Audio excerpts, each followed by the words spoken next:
Hello दोस्तों, नमस्कार। मैं विपिन कुमार अपने YouTube चैनल में आपका स्वागत करता हूं। दोस्तों, आज इस वीडियो में हम लोग देखने वाले हैं, सीखने वाले हैं, समझने वाले हैं कि जब हम आप नया नेटवर्क मार्केटिंग की शुरुआत करते हैं, डायरेक्ट सेलिंग के विषय में किसी को समझाते हैं, जब उसको प्लान हम दिखाते हैं, प्लान उसको पसंद भी आ जाता है, और जब हम आप बोलते हैं कि चलिए जी हमारे साथ आप शुरुआत कीजिए, लाइए पेमेंट, प्रोडक्ट परचेज कीजिए, अपनी ID लगाइए, तो वो व्यक्ति एक ही बात बोलता है, अजी अभी हमारे पास पैसा नहीं है। जैसे ही ये सवाल हमारे सामने आता है, हमारा दिमाग काम करना बंद कर देता है। और अगर हम इसी प्रकार से लगातार 2, 4, 10 लोगों को प्लान दिखाते हैं और सब बोलते हैं कि हमारे पास पैसा नहीं है, तो हमारा मन ऑटोमेटिक टूट जाता है और हम इस काम को छोड़ने की प्लानिंग कर लेते हैं। ठीक इसी प्रकार से मेरे दोस्त, जब मैंने भी शुरुआत किया था, मैं लोगों को प्लान दिखाने जाता था, लोगों को प्लान पसंद आ जाता था, लोगों को मैं बोलता था कि जी आइए प्रोडक्ट परचेज करते हैं, ID लगाते हैं, मिलकर टीम बनाते हैं और काम करके सफलता लेते हैं। तो लोग बोलते थे जी तुम्हारा प्लान बहुत अच्छा है, लेकिन अभी हमारे पास पैसा नहीं है, इसलिए हम अभी इस काम को नहीं कर सकते हैं। और मेरे दोस्त, मैं भी शुरुआत में टूट जाता था जब इस प्रकार से लोग मुझे मना करते थे। ठीक हो सकता है मेरे दोस्त आपको भी ये विडंबना आ रही हो, लेकिन इससे घबराने की ज़रूरत नहीं है। मैं भी घबरा गया था, लेकिन आपको घबराने की ज़रूरत नहीं है। तो मैंने अपने सीनियर को एक दिन कॉल किया, मैंने बोला सर हम तो आपके साथ ज्वाइन कर गए, हमें तो ये कंपनी पसंद आ गई, ये प्लेटफॉर्म पसंद आ गया, लेकिन हम किसी को बता रहे हैं, किसी को समझा रहे हैं, पसंद तो उनको भी आ जा रहा है, लेकिन जब ज्वाइन करने की बात आ रही है तो लोग बोल रहे हैं हमारे पास पैसा नहीं है। आखिर सर, जब सभी लोग ऐसे ही बोलेंगे हमारे पास पैसा नहीं है, तो हमारे साथ ज्वाइन कौन करेगा, और हमारी टीम कैसे बनेगी, और हम इनकम कैसे करेंगे, और हम सपना कैसे पूरा करेंगे। तो उन्होंने बोला विपिन जी, क्या आप इन सवालों के जवाब देना सीखना चाहते हो? मैंने बोला यस सर, मैं सीखना चाहता हूँ। तो उन्होंने बोला कि आप एक काम करिए, आप ट्रेनिंग लेने जाइए। और मेरे दोस्त, मैं आपको भी बोलता हूँ कि आप ट्रेनिंग लेने जाइए। अब मैं ट्रेनिंग लेने गया। अब जब मैं ट्रेनिंग में गया तो मुझे वहाँ पे ना F3 के बारे में समझाया गया। अपने नेटवर्क मार्केटिंग में किसी भी संस्था में आप काम करते हैं तो वहाँ पे F3 का एक फार्मूला होता है। जब आप उस फार्मूले का उपयोग करते हैं ना, तो बहुत आसानी के साथ सारे सवालों का जवाब आप दे लेते हैं, और लोग आपके साथ सहमति भी अपनी देते हैं और ज्वाइन भी कर लेते हैं। अब मैं F3 के फार्मूले के विषय में सीखा। सीखने के बाद वापस आया, अपने लोगों को मैंने दोबारा से प्लान दिखाया, दोबारा से उनका फॉलोअप किया। अब मैं आपको समझाता हूँ कि लोग आपके साथ ज्वाइन कैसे करते हैं और F3 का फार्मूला आपको उपयोग कैसे करना है। मान लीजिए अगर आप ट्रेनिंग लेने अभी नहीं जा पा रहे हैं, तो आप इस वीडियो को याद रखिएगा और इस प्रकार से आप भी जवाब दीजिएगा, जैसे मेरी टीम बनी है आपकी भी टीम बनेगी। मेरे दोस्तों, अब मैं आपको समझाने का प्रयास करता हूं। जैसे उदाहरण के तौर पे मैं समझता हूं और आपको समझाता हूं कि जैसे मान लीजिए कि हमने किसी एक गेस्ट को प्लान दिखाया। प्लान दिखाने के बाद उस व्यक्ति ने बोला कि जी मेरे पास पैसा नहीं है, मैं आपके साथ ज्वाइन नहीं कर सकता। तो आपको ये नहीं बोलना है कि जी हमारे पास भी पैसा नहीं था, देखो हम तो व्यवस्था करके ज्वाइन कर गए और आप भी व्यवस्था कर लो, ज्वाइन कर जाओ। नहीं, अगर आप इस प्रकार बोलेंगे तो गेस्ट यही समझेगा कि मेरे ज्वाइन करने से इसका फायदा है। अगर उसके पास पैसा नहीं भी है तो वो व्यवस्था नहीं करेगा, और अगर है भी तो भी वो ज्वाइन नहीं करेगा। अगर आप चाहते हैं कि वो टीम में आपके आ जाए और आपके साथ ज्वाइन कर ले और आपके साथ वो टीम बनाए, बिजनेस बढ़ाए, तो आपको F3 का फार्मूला इस प्रकार लगाना है। जैसे उस व्यक्ति ने बोला मेरे पास पैसा नहीं है, तो आपको उसको फील कराना है। पहले F का मतलब फील कराना। जी आप बिल्कुल सही बोल रहे हैं, मैं आपकी भावनाओं की कद्र करता हूँ, मैं समझ सकता हूँ कि आपके पास इस समय पैसा नहीं है। अब उसको फेल्ट कराना है कि ये समस्या तो मेरे सामने भी आई थी। अब इसके बाद फाउंड कराना है कि मैंने ऐसे नहीं इस प्रकार किया। अब एक उदाहरण के तौर पे हम समझते हैं, तब आपको F3 फार्मूला को बहुत अच्छे से समझ में आ जाएगा। सबसे पहला सवाल, अगर वो बोला मेरे पास पैसा नहीं है, तो आपको बोलना है जी आप बिल्कुल सही कह रहे हैं, आपके पास पैसा नहीं है, लेकिन मैं आपसे एक उदाहरण के रूप में पूछता हूँ, मैं आपसे कुछ सवाल करना चाहता हूँ। आप ध्यानपूर्वक उस सवाल को सुनिए और मुझे जवाब दीजिए।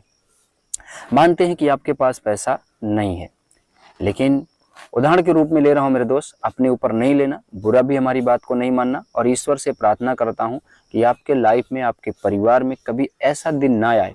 लेकिन एग्जाम्पल के तौर पे आपसे सवाल करता हूं, क्या आपके घर में एक छोटा सा बच्चा या बच्ची है? जी हाँ है। बुजुर्ग माता पिता हैं? जी हाँ हैं। वाइफ है? जी हाँ है। चलिए हम उदाहरण के रूप में सोचते हैं, कि मान लीजिए कि आपके घर से एक छोटा सा बच्चा बीमार पड़ गया और आप उसको हॉस्पिटल में लेके गए। डॉक्टर ने उसको चेक किया, डॉक्टर ने अब आपको बताया अजी ये बच्चा बहुत सीरियस है, अभी अगर आप 25,000 रुपया देते हैं तो मैं इसका इलाज चालू कर देता हूँ और ये बच्चा बच जाएगा, ये बच्चा ठीक हो जाएगा, ये बच्चा स्वस्थ हो जाएगा। अब आप क्या बोलेंगे बताइए मेरे दोस्त? आप डॉक्टर से ये बात बोलेंगे कि हमारे पास पैसा नहीं है? नहीं। आखिर क्यों? ये बात समझने वाली है। आखिर वहाँ आप क्यों नहीं बोलेंगे कि हमारे पास पैसा नहीं है, जबकि मैं मानता हूँ कि आपके पास पैसा नहीं है, लेकिन आप डॉक्टर से ये बात नहीं बोलेंगे। चलिए ये तो इलाज की बात है, हम आगे और चलते हैं। अब वही बच्चा थोड़ा सा समझदार हुआ, अब आप उस बच्चे को पढ़ने के लिए स्कूल भेजेंगे और स्कूल की फ़ीस महंगी है और आपके पास पैसा नहीं है। अब उस बच्चे को मास्टर ने वापस भेज दिया, क्या उस बच्चे से अब आप ये बोलेंगे कि बच्चे रहने दे, पढ़ाई मत कर, अपने पास पैसा नहीं है? नहीं। आखिर क्यों नहीं बोलेंगे? आपके पास पैसा नहीं है। फिर उस बच्चे से आप क्यों नहीं बोलेंगे कि आप पढ़ाई छोड़ दो, मेरे पास पैसा नहीं है, मैं नहीं पढ़ा पाऊंगा? चलिए थोड़ा सा और आगे बढ़ते हैं। मान लीजिए वही बच्चा या बच्ची सयानी हो गई, सयाना हो गया, अब उसकी आप शादी करेंगे। उस शादी में 1 लाख 2 लाख 4 लाख 5 लाख 10 लाख रुपया लगेगा। अब आप उस बच्चे से क्या ये बोलेंगे या उस बच्चे से क्या ये बोलेंगे कि आपकी शादी नहीं की जाएगी क्योंकि हमारे पास पैसा नहीं है? आपके पास पैसा नहीं है, क्या ये बात बोलेंगे? नहीं बोलेंगे। आखिर क्यों? आखिर क्यों? चलिए मैं मानता हूँ कि आपकी ये वाइफ प्रेग्नेंट है, आज बच्चा होने वाला है, उसका दर्द इतना ज़्यादा बढ़ चुका है कि अब उससे सहा नहीं जा रहा है। अब वो चीख रही है, तड़प रही है, रो रही है, चिल्ला रही है।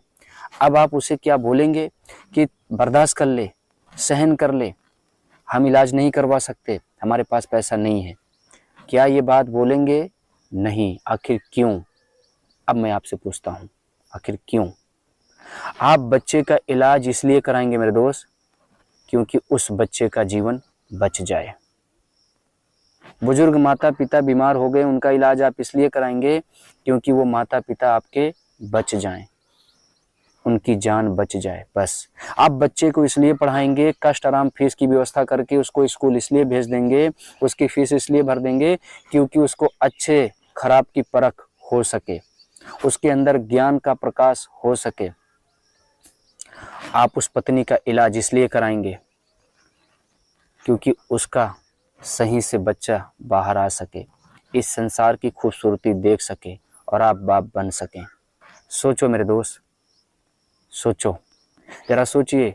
जीवन बचाने के लिए, जीवन में ज्ञान देने के लिए, जीवन को बसाने के लिए आप पैसे की व्यवस्था कर सकते हैं और उसी जीवन को बनाने के लिए, उसी जीवन में खुशियां देने के लिए, उसी जीवन को खुशहाल करने के लिए क्या आपसे पैसे की व्यवस्था नहीं हो सकती? हो सकती है। क्योंकि मेरे दोस्त, आज से कुछ साल पहले की बात है, ये विडंबना मेरे भी सामने थी। जब मैंने प्लान देखा था, जब मैंने काम शुरुआत करने की बारी मेरी आई थी, तो मुझे भी लगा कि मेरे पास पैसा नहीं है और मैंने अपने अपलाइन से बोला कि मेरे पास पैसा नहीं है, अभी मैं ज्वाइन नहीं कर सकता हूँ। तो मेरे सीनियर ने मुझे याद दिलाया, जैसे मैंने आपको याद दिलाया।